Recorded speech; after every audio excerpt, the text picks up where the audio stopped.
Yan. Ako. O ngayon, ako naman ang magpapadede sa inyo. Hirap talaga kapag ka marami kang naalagaan dito. Ay, naku, itong mga batang to talaga. Lagyan natin ng malunggay. Uy! Te, content lang to ah. Huwag mo naman personalin. Mukhang ngayon, Oh, may Yakult pa. May Yakult pa. Expired na yan! Sabi niya, te. Maganda din yung malunggay kasi nga nagagatas siya. Dapat talik ako.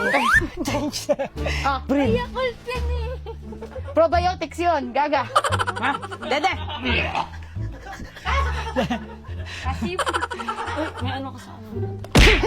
Pa-topic tayo. Ay, tayo lang kasi sumo mo to. Pero pag natalo ko, Ah, ikaw. sumo ko O, to. sige. Sige. Oo. To. Wala, ang daya! Wala! hindi, nanalo ko. Ang daya!